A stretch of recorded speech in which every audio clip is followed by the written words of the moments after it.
ResortLoop.com, the gateway to the magic, is proud to be sponsored by Joffrey's Coffee and Tea Company. For a limited time, sign up for Joffrey's VIB newsletter. That stands for Very Important Bean. Sign up at Joffreys.com and get a code for 25% off your order. If your order is over $50 after the discount, you'll also get free shipping. Order your favorite Disney blends, Origin coffees, and a myriad of different teas at Joffreys.com. Please stand clear of the doors. Por favor, manténganse alejado de las puertas. The body of water that you see to the right of our forward motion is the Seven Seas Lagoon. The Seven Seas Lagoon is a man-made creation that took 3 years and the removal of millions of cubic yards of earth to complete.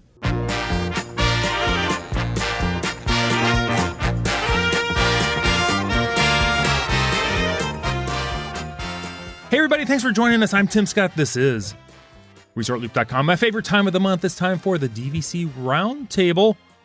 We don't have a lot of news this month, but we do have some surprises. But first on the show, joining us, Mr. Brad Coates. How you doing, Brad?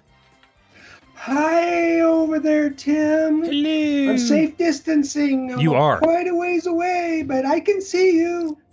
Well, it's a little creepy, but now you and I will be 12 feet apart instead of the standard 6.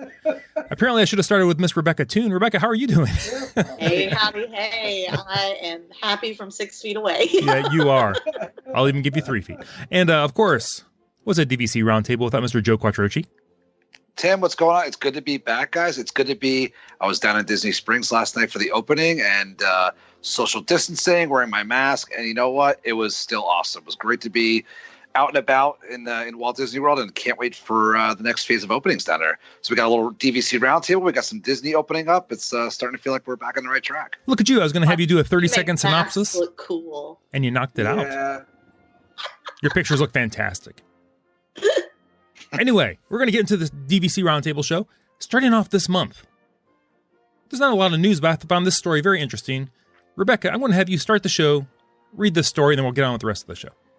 Absolutely. So we're going to start the show with not great news. So I'm sure you're all used to it.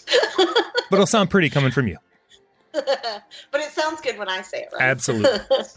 So the story that we're going to talk about tonight is DVC hit some new lows this quarter. With Disney parks having been closed since the middle of March, DVC sales in April were at their lowest in DVC history. Boy, if that's not a kick in the pants. Only 292 deeds with 39,000 points were sold for all 11 DVC resorts at Walt Disney World in April.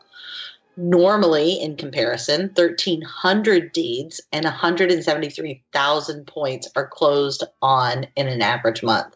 So we're looking at a comparison between 292 and 1,300.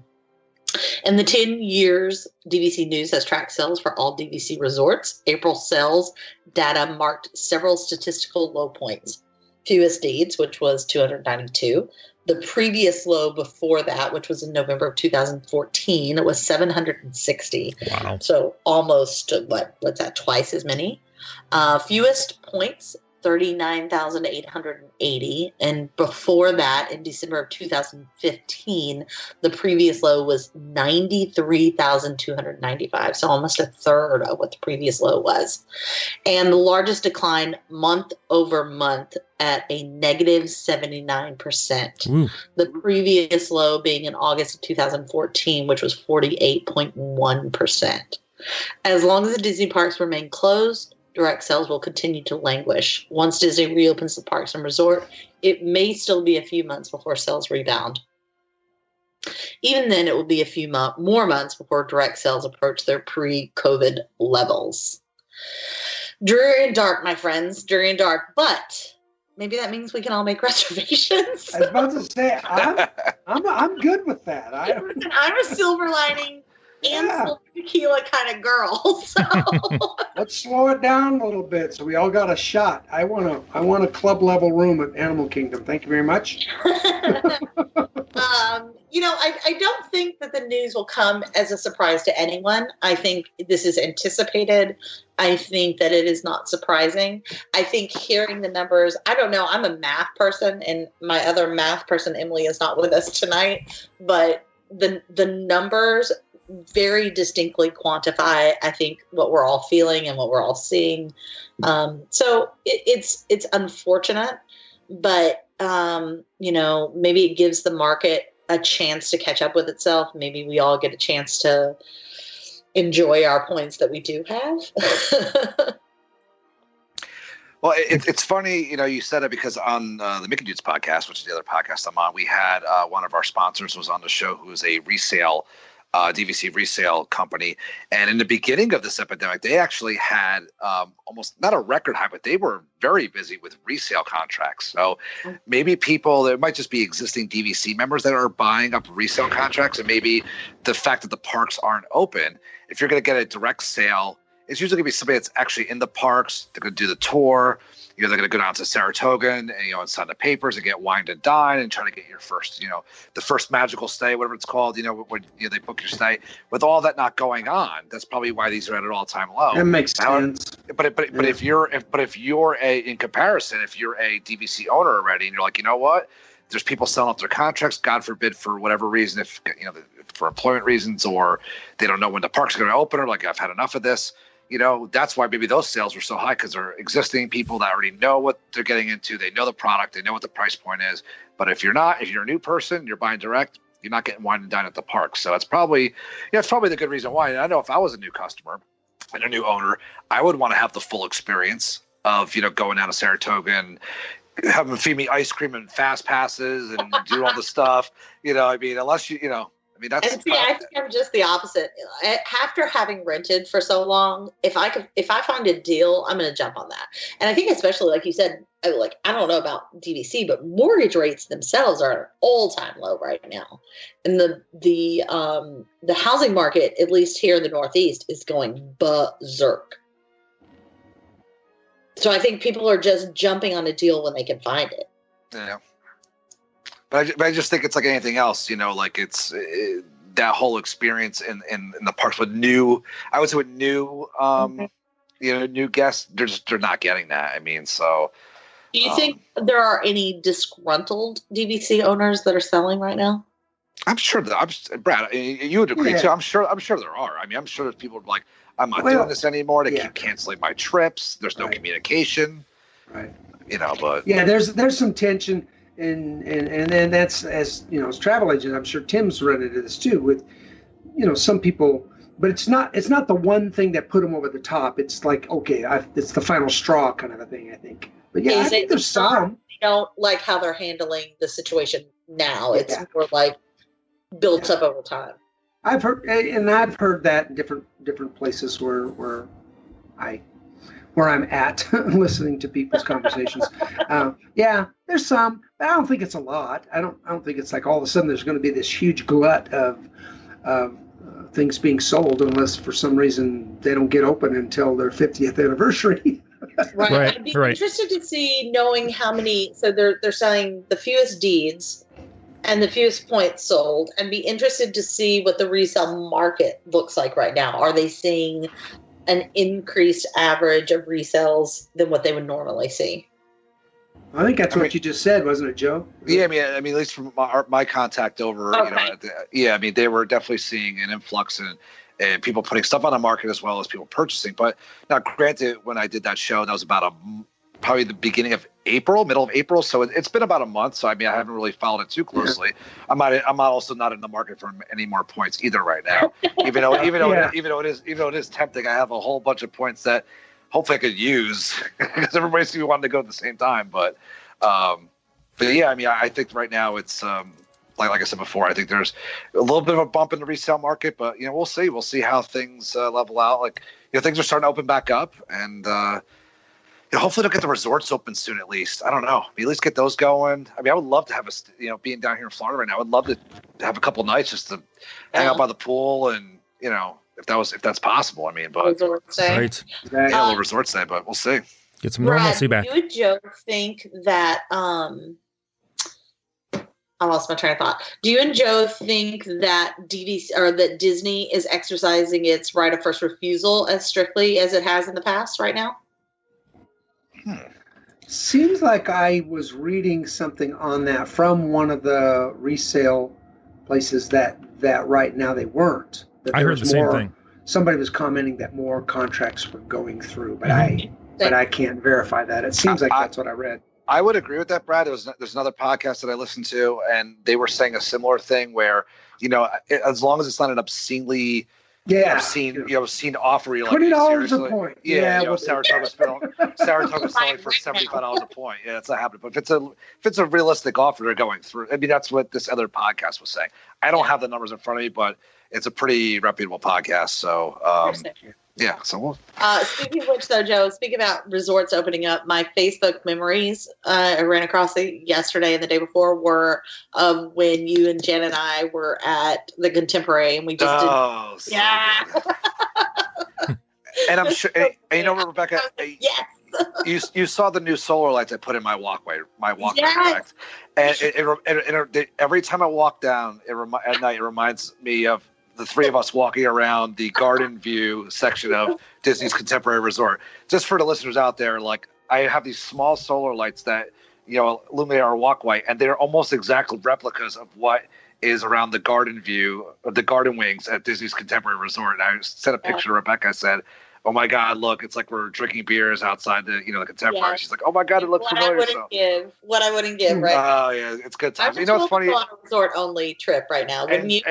And Jen said that too as well. She's like, it'd be fun. We could just get everybody to hang out, have some drinks or whatever. She mentioned your name. She's like, "What about Rebecca's doing too?" And I was like, "Yeah, she's doing great. We'll do the show with her tomorrow night." So but that would be fantastic. So, those are good times. The time goes quick. So we need to get this place open back up. So right. Continue to make some memories, but new memories. All right, guys, thanks for that one. We're going to go to some questions now. We're going to do questions on the DVC Roundtable. Is everybody excited? Yeah, we like you. Love questions. For some reason, trust us and trust our answer. Well, they want to hear the answer. I'm not sure they're going to trust it. Yeah. Whether they trust us, we don't know, but they listen. So. I'm going to start off with this first one because I got a message. This is one from Carolyn Gibbs. She said she would love to hear from the DVC Roundtable if they think some of the usage limitations for the DVC is impacted by the anticipated higher park attendance for the 50th anniversary next fall, and how the possibility of more DVCers staying on cash rooms could affect the availability for those of us who do not have DVC. Then she says many nice words, give my appreciation to the Roundtable and all your recent guests. Thank you. What do you guys think about what Carolyn is asking about? So, guys, do you think when she asks about the usage limitations, is she speaking in regards to the fact that the way that they originally were not going to refund points back into future times, you think? I do. It must be, because that's the only usage thing I can remember, and that's actually been lifted now. So yes. And let me raise my hand and attest, I did have to literally today called them, had to cancel my daughter's honeymoon trip. They sent out a letter saying now the parks are closed through the 13th of June, which impacted her honeymoon. So, and absolutely no problem. Some of the points were borrowed, and they said they're showing in my account as not being sent back to next year. But they said, but you'll see it's marked as borrowed, and then once the date comes for the trip, within 7 days, it'll actually automatically move back into 2020. So I didn't lose any points. Everything moved into next year. So nice. I think that was the right move for Disney. I think that there was enough bad blood going on them that was a good call for them. But that does open up that next part of the question. Do we think there'll be so many DVC people that can't get rooms booked that they'll start paying for cash rooms? And will that affect the inventory for other folks? And I don't know how to answer that. I mean, maybe. As a DVCer, is it hard for you to stomach the poor usage of points that comes with using it as a cash room? Well, is she saying staying on cash rooms, like paying just cash, or using your points for cash rooms? So I read it as using your points to say at some place that you wouldn't like Pop Century or something. I don't know. Yeah, I don't know. I as a DVC owner, Brad, I'm sure I would not. I would just put my points back and just. I mean, unless you're going to lose them. But I don't think I think every informed DVC owner knows, A, you don't use your points for cash rooms, and B, you don't use your points on Disney Cruise Line. That's like the two cardinal rules of owning DVC points. So I don't think that's, in my personal opinion, I don't think that's going to be an issue. Yeah, I personally think that a lot of this 50th anniversary stuff is going to be overshadowed by COVID-19. Just getting the parks opened, let alone a 50th anniversary, because I mean, you don't know if they're going to have parades, fireworks. I mean, who knows what the 50th anniversary is going to look like? Is Epcot even going to be done? I mean, so yeah, because a lot of this is getting stacked up a little bit. I think I can actually speak to this particularly, like you're saying, is it a value? And the main reason, we don't talk about it a lot on here. Once in a while, we hint at it. Tim has Resort Loop Travel, and I actually work for a company as a travel agent. And so as a travel agent, we can get a discounted room, right, Tim? Yes. And so on occasion, we not all we want, just so all of you folks that are out there are going to start emailing us saying, how can I be one? I want cheap rooms. It's not as beneficial as you think. No. You better be ready for some work. Right, Tim? Absolutely. But here's the thing. I have on occasion rented my points to get cash to then go buy a cash room, like at Pop Century. Which works for me if I'm getting my travel agent discount. So yeah, it can be beneficial, but for the average person, I can tell you straight up, there's not. The value is not there. You literally would have to rent. I'd have to rent my Animal Kingdom points for a deluxe resort, right?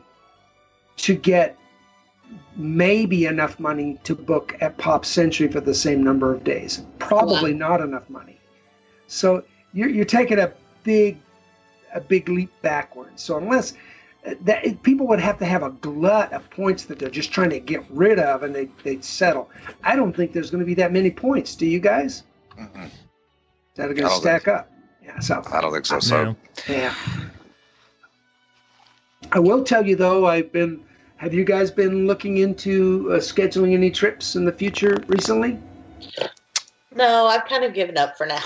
Yeah, I'm scheduled for January for marathon weekend. So, I mean, for the rest of the fall, I'm already canceling 2 trips, one this summer, one this fall, for other destinations, not even Disney stuff. So I've kind of written off 2020 as like a wash. I mean, if the resorts open back up, Jen and I might try to pop down for like a quick weekend, see if we can grab a room somewhere just for cash if it's a decent rate. Or honestly, what Jen and I are waiting for too is I have pretty high status with Marriott. We want to try the new JW Marriott run-off property, so we might even try that as well. Okay. Yeah, so I mean, just something different. But yeah, for DVC trips, I mean, right now I'm in for marathon weekend. I got my room at Saratoga Springs, so I mean, nice. That's that's all I got really going on. So, well, we did go ahead and I did reschedule the trip that was going to be my daddy-daughter trip back in May for October, late October, and I could tell you the availability was rough. I mean, it wasn't there. So I'm waitlisted on a couple of things. So we'll see. But were you able to reschedule the honeymoon trip as well? No, we didn't even touch it. I walked my daughter through that and her fiance probably a month ago, and I said, guys, if I was you, let's work on a plan B. So I know you want to do this, Katie, but if it's not going to work, let's have a different location where it's near where you're at there in Texas, where you can go to the mountains or go to a cabin and enjoy your honeymoon. And of course, he was all for that. He likes the mountains. He's like, I'd rather go there. I saw his eyes twinkle. He's like, yay! Nice. So we got him to Disneyland last year for I think like his one of his very first. Well, it was his first trip to Disneyland. So, but anyway, so she's all set, and probably what'll happen, we'll see how it all goes. Like you said, Joe, next year, if things calm down, once a shot comes out, vaccination comes out, and things open up, we may try to do a big family trip next summer. Nice. Yeah. So, but for now, we're just kind of. I just banked all my points into next year. I got just enough left in this year to cover if my wait lists come through, and just wait till next year, see what happens. Wait. Yeah. There you go. All right, Carolyn, I hope we answered that for you. Joe, why don't you take the second question? You're a bit of a local. We'll have you read that one for us. I try. So You do. the question is from Leanne Knutson. I'm sorry, Knutson Bartlett. Sorry if I mispronounced that. As somebody who gets my name mispronounced constantly, I feel for you. So. What? Coaching? Well, yeah, I know, right? So You just go, for Leanne. Leanne for writing in. Her Leanne. question is, where is the best place to shop for groceries in the Walt Disney World area? She says we usually go to Publix, but I wonder if there was anywhere better / cheaper. Well, everybody knows that Publix is king of Florida for grocery stores. I mean, they're based in Lakeland, Florida, I believe. They're everywhere. I know there's probably 4 Publixes around my house here in the Ormond Beach, Daytona area within 4 exits. So it's Publix is everywhere. However, I believe I'm looking. I know I've been there once before. There is a Winn-Dixie, which Winn-Dixie is a pretty decent chain. It's on south of Popka Vineland Road. I believe it's just a little bit over from the Disney Springs area, so that's an option. I know for a fact as well off of 192. I believe there's a Super Target that has groceries. And if you just, Walmart as well. I mean, there's a lot of super Walmarts, but I know there's a Super Target as well, I believe off 192. But unfortunately, yeah, like it's mostly Publix down in Florida. I don't know if there's any Aldi's in the area. I know Aldi's is a pretty popular grocery store chain. They sell kind of like their own special products. We just had one open up here in Ormond Beach. But yeah, Publix is, and I know Publix could be a little pricey. But at least for what I know there is a Winn-Dixie on south of Popka Vineland Road, and there is a Super Target of 192 as well. If you're going to Publix, I know the one we usually go to if we need to run out for something is we go to the one off of 192 by Orange Lake Resort, which is down closer towards like the Animal Kingdom area. It's not as busy down that way. It's kind of going towards the new Margaritaville area as well. Yes. But that's kind of, but for last minute stuff too as well, we also use Instacart, which is like essentially Publix as well. I'm going to ask, does Publix have like a delivery, like a they use Instacart, and I know for a fact because Jen and I we Instacarted from the Quiet Pool at the Polynesian. We ordered a case of beer and some snacks, whatever, and within an hour it was at the front desk. Wow! For us. So that was awesome. That's fantastic. But they don't have their own. They don't do like Stop and Shop here has Peapod or whatever it's called. No. They believe Publix uses Instacart, but I mean, and then the best thing too is like if I'm sure I've missed a bunch of supermarkets. I'm sure there's people screaming. You have their own place they go to, and just fire up Google Maps, type in grocery stores, and have it search the area, and they'll pull up. There's probably a bunch of little markets too, whatever. But that's your best way to go. But I mean, it's mostly it's your Targets, your Super Targets, and Winn-Dixie and your Publix. Yeah. So I'll say I'm a huge Publix fan. And it's not an overwhelming grocery store, so you can generally get in and get out quickly and avoiding that whole Walmart. That's where shopping's a pleasure. So it's, I somehow have been to Florida a billion bazillion times and never stepped foot in a Publix. Don't say it. Oh, wow. Rebecca. I feel like I've missed part of Disney World. I'll tell you. I will say this. Publix, I love shopping at Publix, right? But my favorite of all time, and everybody who's up in the Northeast and upstate New York knows this, is Wegmans is amazing. Wegmans. So if they ever got a Wegmans in Florida, that'd be absolutely amazing. But but Publix is pretty good. So they have great subs. The staff is always friendly. Yes. I mean, they bag your stuff free. Honestly, they pay their employees well for what I've been told. So which is great to hear as well. And I know that through this whole thing down here in South Florida, they've been absolutely everybody at my Publix in Ormond Beach has been absolutely awesome. Like always got a smile on her face. Great people. So shout out to all the Publix employees out there. So I'll say Publix. that's all I got for the shopping, unfortunately. But yeah, fire Google Maps will also help you as well. One last question, Joe. Does Publix have like Stop and Shop and Shop Right Here have like their loyalty cards? No. So Publix has an app, and they essentially have it's like you can enter your phone number in for like digital. They have like digital coupons online, but they don't have like Shoppers Plus or it's kind of like you just kind of enter they have a lot of specials like buy one get one or whatever, or you could I think it's click digital coupons on the app. Jen kind of handles all that stuff. Okay. But what Publix has right now is that they have a contactless pay. So if you have the Publix app, you could actually, if you're all registered, have a credit card linked to it. When you put your groceries on a thing, you just go up to the screen and you just scan your phone with the QR code, and you could pay all through the app. And there's no exchange of credit cards, touching the machine or anything. It's all done through your phone, which is really cool. Bingo, bango. Give him credit for that. Maybe get the app before you go for those. Yeah, it's good. Download the app, register. It's easy stuff. So yeah, great. Nice. Well, we have kind of a follow-up or a part 2 to this kind of question. Rebecca, do you want to take that one? Sure. This is from Katie Elizabeth. What a great name. It makes me happy to say it. To piggyback on the earlier question, what are the best options for grocery delivery to the resort? Oops, I should have read ahead. No, you're fine. You're fine. We've used Garden Grocer before. Also, my family recently had our offer accepted for an add-on contract. Ooh, congratulations, Nice. Katie Elizabeth. I'm wondering where Disney is at on buying points back during this pandemic. Side note, oh, this is fun. Oh, I feel bad for Katie. Oh my goodness. Listen to this, my friend. Side note. This just in. Law school with Emily. I'm in the class. Well, Emily's not here tonight. No. So, Katie Elizabeth was in the class a year ahead, so I love the number crunching. We also love the number crunching. Yes. And you know what else we would love, Katie Elizabeth? We would love to hear some stories. Yes, you have the email address. Right in, please. Right there you go. Send it on in. We need the dirt. And all the questions we'll answer next podcast will be about Emily. I mean, Emily won't mind. She's fine.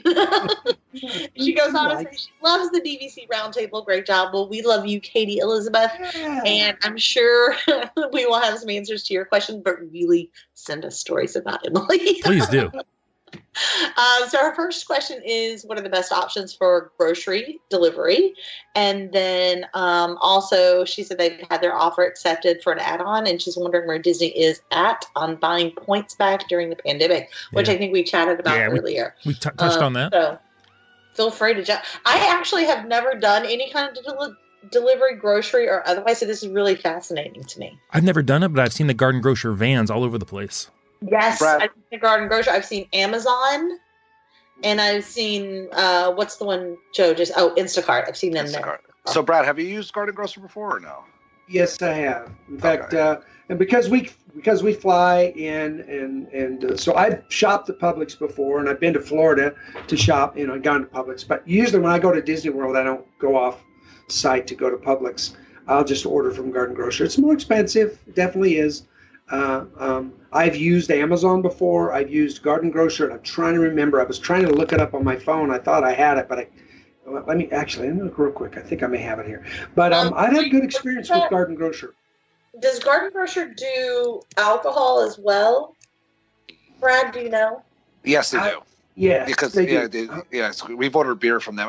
The thing with Garden Grocer is it's if you could pre-plan your stuff because you have to schedule your delivery time. And I know like Garden Grocer is not the best option if it's a last minute thing because they'll be like, oh, we're full for the next 3 days. So like you really have to do it in advance. Exactly. The one thing I do like about Garden Grocer is that if you go on like a similar trip every year, it actually, if you have an account with them, it actually saves your list of what you ordered from the previous year. So you can actually see like your past orders and stuff like that. I mean, we've had no experience. We've used them a few times. A friend of mine, Brandon, who, he goes every couple of years to use his DVC. He uses Garden Grocer a lot as well. I don't know if the Instacart we've always used spur of the moment. I don't know if you could Instacart and like plan ahead, like for like a. So if you could do like a week or two in advance of like Instacart shop and then say I'm going to pick up, have it delivered 2 weeks later from now. I don't know if you could do that or not. I'm 100% sure. So if you can, I mean, that's a viable option as well. I've never used Amazon or Amazon Fresh, so I don't have any experience with that. But I guess they're all reputable. I guess Garden Grocer is kind of the biggest one because it's been around the longest. They were kind of the trendsetter. Like they're a little more expensive, but they have everything. They have everything you pretty much want, but they do. The only thing I read, and I did a tiny bit of research on this, just because I was fascinated by the two questions. The only thing I did read, and cannot confirm or deny, but I read it through several sources, was that they will deliver to any of the Disney resorts and the Marriott resorts, but they will not deliver to the Swan and Dolphin. Interesting. It seems like what I did see that as well. When the last time we were there and I was ordering, it said something about not going to Swan and Dolphin. So I thought the same thing. I thought that's weird. That doesn't surprise me because the Swan and Dolphin are Sheratons and Westons, and like you can't even find a vending machine in those places. So it's like, but that was the part that was weird was that they go to the Good Neighbor hotels in downtown Disney area, but they don't go to Swan and Dolphin. So it wasn't just so. But anyway. But I think that. But you nailed the one thing, Joe, that's the most important about Garden Grocer. Let me just first of all say I did use Amazon one time. I probably won't again. I've heard other people talk about it and they really like it. For me, it was just a lot harder to navigate, to figure out how to make the order. It's not with Garden Grocer. It's just like, okay, what resort are you at? Okay, here's a list. Okay, pick it. What time do you want us delivered? Okay, here it is. And you really had to search to find out, okay, how do I get it to my hotel? You're not listing it in your list, Amazon. So, but the challenge with Garden Grocer is exactly what you said. You got to order days in advance, and if you're too close to it, even if you can order, then they charge you a surcharge.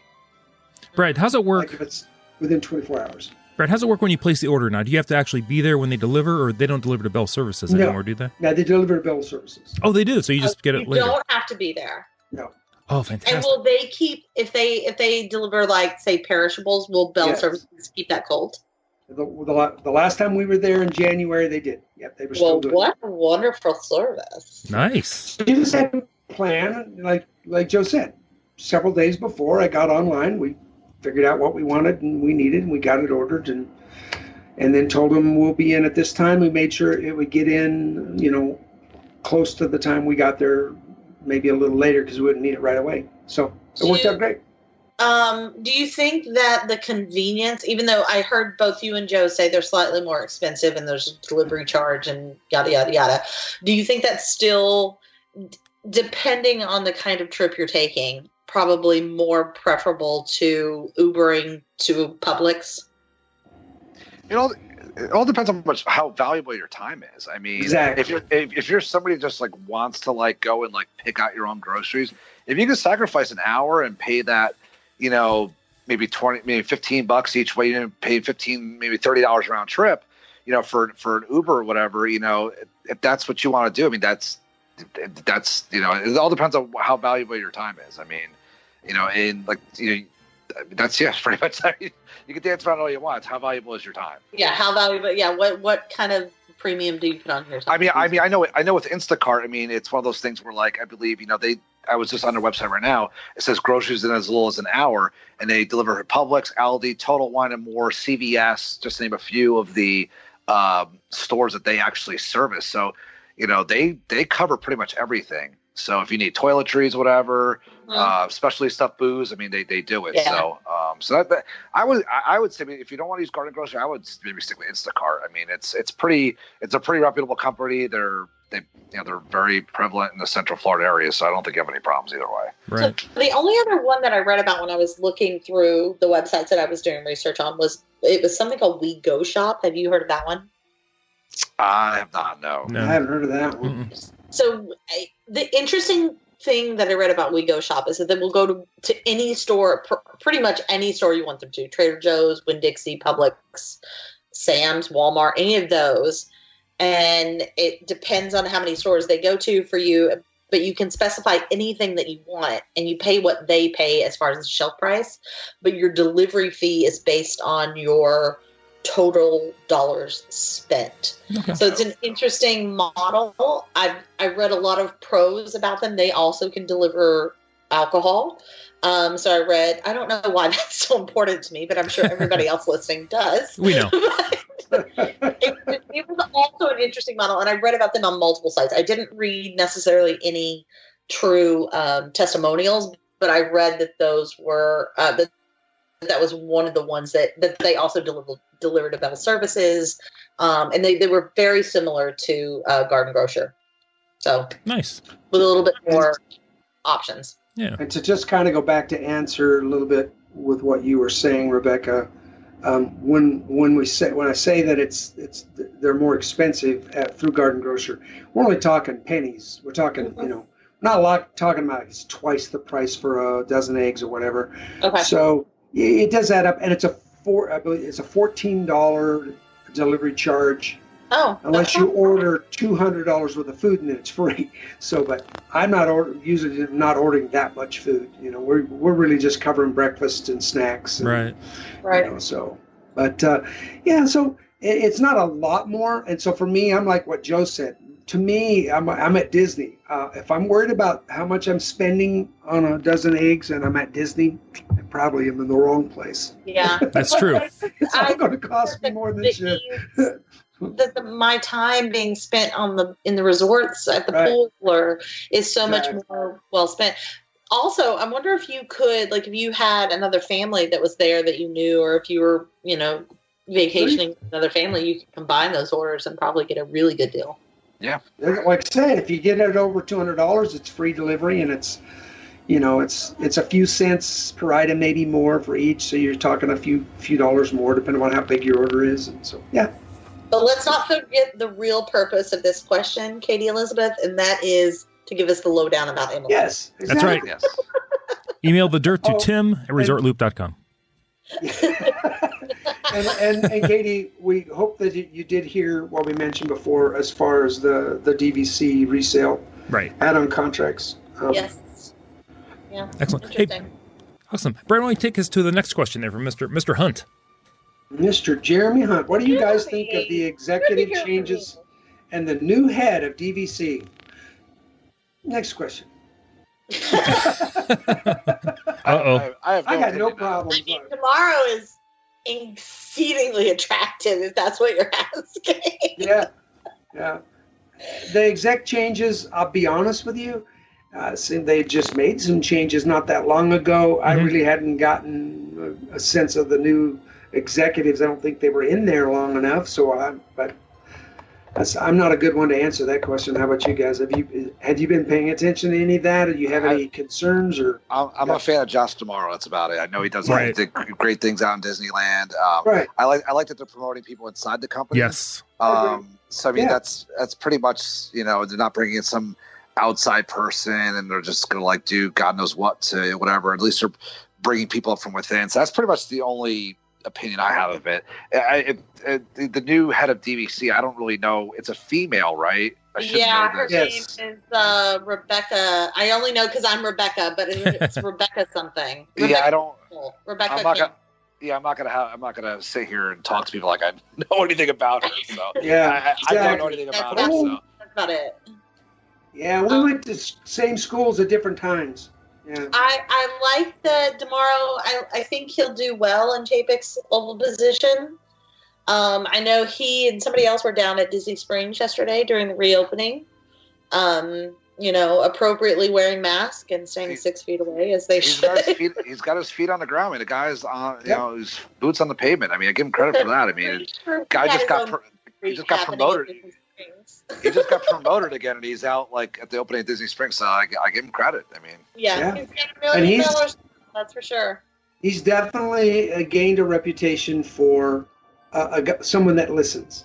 So he dials into the workers, he dials into the clients, to the visitors, and he seems to have a reputation for somebody who. He's still doing a job. He's got to keep the profits up. He's got to do like all the others. We get at least the sense I get from the conversations I've seen about him that he listens, that he cares about how we feel. So it's like a good fit for us. He's listening tonight. So good far, job, Mr. DeMauro. Yeah. Not heard a bad word about him yet. Don't make us change our mind. All right, guys, we need to wrap up quickly here. Joe, you want to read us the last question here for the night? Is that number 5? It's number 5. So from my buddy TJ Fry out in Chicago, shout out TJ. TJ, we ran the Chicago Marathon together. He says, "Here's a random discussion topic. Walt Disney World has a few resorts that are dog friendly, but no DVC properties. Which DVC property would be the best to have a dog friendly option? As somebody who loves dogs but does not like to sleep in a room which house somebody else's dogs, I'm not a big fan of the dogs being on property. However, I think the first thing that comes to mind is Saratoga Springs. It's a large resort. You could actually have 1 or 2 buildings of a section be just like a dog friendly section. Lots of places, lots of walkways where you could walk your dogs. I mean, it borders the golf course. Be easy to set up a dog park. Exactly. Near one of those resorts in an open area. Yeah, even Old Key West is like a little horse race thing. I mean, yeah, you could do a lot. Yeah, you could do a lot of things. I mean, Old Key West, I think, is a little even. It's very curvy. It's a little small. The rooms are kind of on top of each other. I think Saratoga would probably be the best. Not as much open ground. Correct. Yes. He's not here to defend it, really, honestly. I mean, or maybe Bay Lake Tower, just concrete everywhere. Yeah. Hey. I want to say Grand Floridian because Emily's not here to defend it, and I want them to have tiny little dog shampoos in the room. And I want to say something for the record, though. I only say that about the dogs is because I went on a business trip once, and I was staying at a Hilton property, and I was in a room that was dog friendly, and I had to move rooms 3 times because I swear to God I was getting fleas, and I found out that the rooms had animals in there before, and it just ever since I had a bad experience, and it's kind of stuck with me. So that's the only reason why I'm the biggest dog lover you'll meet. It's just sometimes when I'm on vacation, I just don't. After having that experience, I just felt like I was constantly taking showers, moving rooms. It was a bad experience, but I think there's room for it. I think that they could totally designate a building or two. I also With want Saratoga, to the separate building room at All Star Movies. Dalmatian building. Because that's just right. It'd be big. It'd be like their leader. Yeah, with Saratoga being able to set a particular building, which has got more limited rooms in just one building or 2 buildings, whatever. Exactly, Joe. And then people could know this is a dog-friendly one. Do you still want to stay here? Yeah. If you don't have a dog. There's resorts spread out. I mean, to have it like the Polynesian or something, it's too small of a resort. The longhouses are on top of each other. Just to use the Polynesian as an example, even Bay Lake Tower, obviously, there's not enough grass. There's a lot of people. It's very busy. Saratoga's quiet. It's got the room. It's got the grass. You could actually create, like I said, Brad dog parks or whatever. That would definitely be the spot. That's a good call. To go to. And that would open up a whole new industry for Disney because they could have dog walkers that would come into your room and walk your dog during the day. Well, they already got a spa dog place. So I don't know. Did it close down? Remember when they opened up the dog care facility and it was we'll have people to chat with your dog. And I think it's still there. Yes. Oh my God, you could leave your TV on to Stacy all day. Yes. They had all kinds of stuff in there that was to occupy, and they were charging. They were charging. It was expensive for the kids. It's just for the adults. That's awesome. Exactly. Yeah. I like Saratoga. I do like Saratoga. I think you're right, spot on with your reasons, Joe. Thank you. Please tell Jen that I'm actually right about something. Yes. No, I'm not going to do that. All right, guys, I think we need to wrap it up. I think we've answered everybody's questions. Everybody, let me know if you like this question format. I might have to do that again in the future. I really like answering these questions. How about you guys? That was great. We like the questions, yes. And love just seeing the names that we recognize from Looper Nation Live. It's cool to see the names and know, we know Jeremy and we know TJ. Yes. And we really want to get to know Katie Elizabeth. Yes, Katie. Are you a member of Looper Nation Live? You better find us over there on Facebook. That's where all these questions came from, except for our first one from Carolyn. So. Very cool. Yeah. Okay, Joe, where can people find you if they have any questions or want to reach out? You can find me on Twitter or Instagram at Joe Quiet. You can also find me over at the Mickey Dudes podcast. Excellent. Brad Coates, how about you? You can find me Papa Mouse 1 on Twitter, Papa Mouse 101 at hotmail.com. You need to reach out, email. Usually hanging out at our DVC roundtable, the Resort Loop Live. Thank you. That was the word. My brain was all that. You can usually see me at some doctor's office trying to get medical help. Mental health. Oh my! There's a problem right now. So. Sounds like a personal issue. That's right. We better keep going. Rebecca Toone, you're last but certainly not least. Where can people find you? Pay no attention to the woman behind the mask. You can find me on Twitter mostly at Tequila Becca. And I'm finally back from my Facebook hiatus and back on Looper Nation Live. So I've been very much enjoying catching up over there and wading back into Facebook waters, and love to catch people on Twitter. So. And once again, we missed Emily tonight. Emily Hansa Hicks not here. We did miss Emily. But hopefully in the future, because she'll have to defend herself from what Katie Elizabeth is going to send us. Everybody, I'm Tim Scott. Facebook, Twitter, the same thing. Looper Nation Live over there on Facebook. Resort Loop. Check us out on YouTube. Check us out everywhere. Everyone, please go out there and share the gateway to the magic. Wrap it up, guys. See ya, everybody.